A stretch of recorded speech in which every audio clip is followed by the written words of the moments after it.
Senator Dick Durbin's line of questioning to Attorney General Pam Bondi cuts to the heart of something millions of Americans worry about. When powerful officials answer with secrecy and deflection, what are they hiding?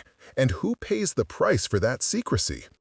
In February, you made a public claim that the Epstein client list was, quote, sitting on my desk right now for review, end of quote. You then produced already public information and no client list at a major media event hosted at the White House. Attorney General Bondi, why did you publicly claim to have the Epstein client list waiting for your review and then produce nothing relevant to that claim?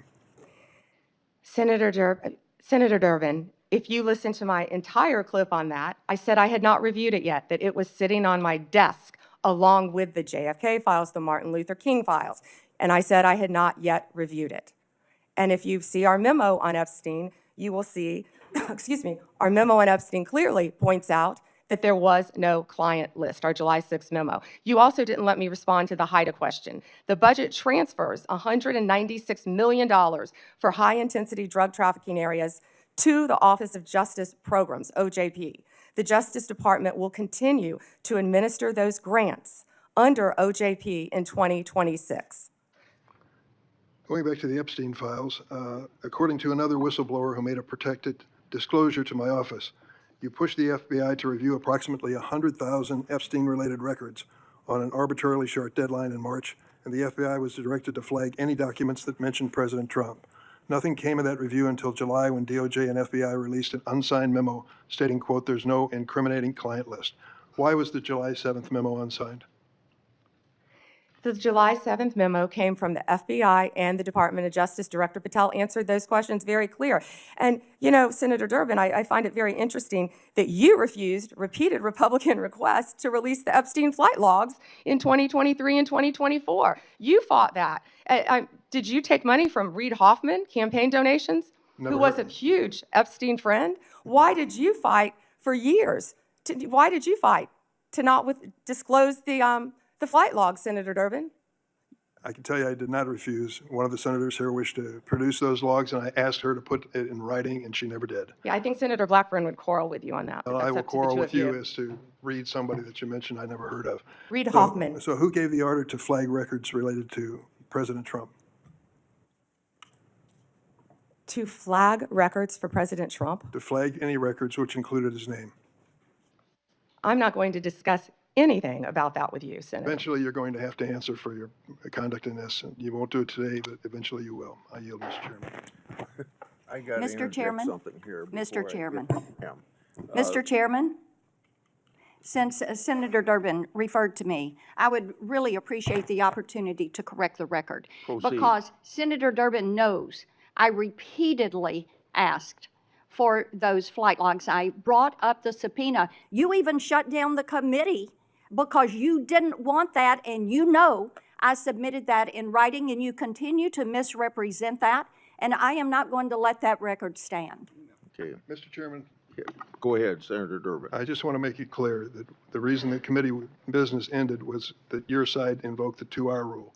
Point number 2 is I asked you if you wanted any documents like flight logs to put it in writing. You never did. Yes, sir, I did, and your staff knows that I did. No, We'll submit, once again, Send me a copy the of that, information to you. We've done that several times, but we'll be happy to, once again, send it to you. I think your staff doesn't show that to you. Well, as I started to say about the emolument clause, and Democrats bringing that up in regard to Qatar, back in March of 2016, they didn't care anything about my bringing up the emolument clause in regard. I wrote to the Obama Justice Department.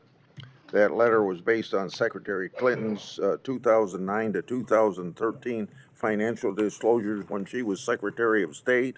Those disclosures showed that her husband participated in at least 62 events with foreign states.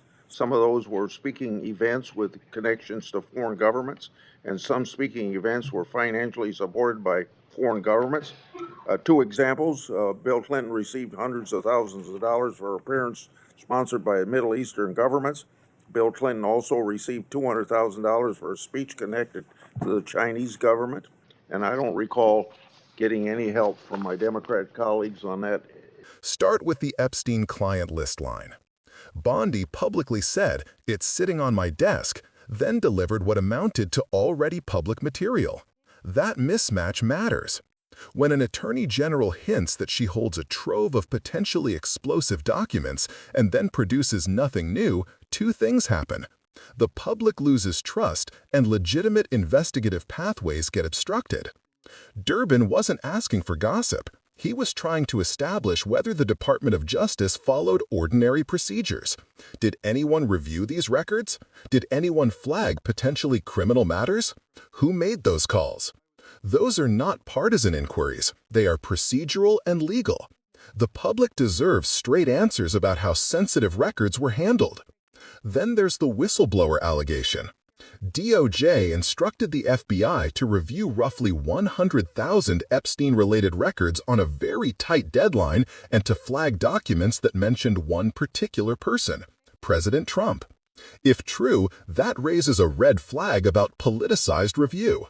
The purpose of an agency review should be objective law enforcement triage, prioritize threats to public safety or clear evidence of criminal activity. A directive to flag records only by a person's name smells of fishing for a politically useful outcome or, at minimum, a review shaped by politics instead of evidence. Bondi's refusal to answer who ordered such a flagging decision is what makes Durbin's demand so urgent. Only by identifying decision-makers can Congress determine whether the review met legal and ethical standards. The unsigned July memo is another anomaly. A formal memo that addresses investigative findings typically bears an author and chain of custody. An unsigned memo begs questions. Who drafted it? Under whose authority was it released? And why was attribution omitted? These are not trivial procedural nitpicks. Attribution establishes accountability. Without it, courts, journalists, and the public have trouble tracing responsibility. And that makes later fact-finding in courts or congressional inquiries much harder. Durbin's pivot to flight logs and subpoenas is the next logical step.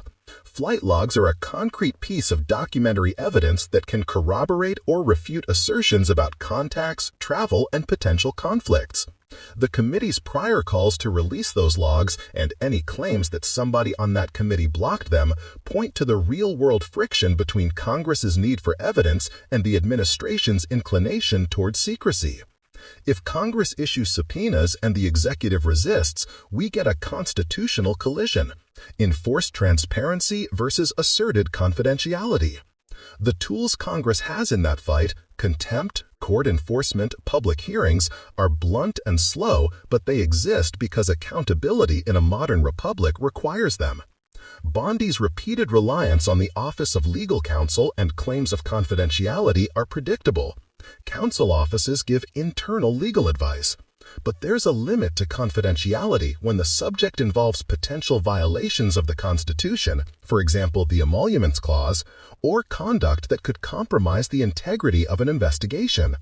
The core question isn't whether OLC advised the president, it's whether that advice was properly grounded in law and whether it was used to justify a decision that required congressional notice or approval.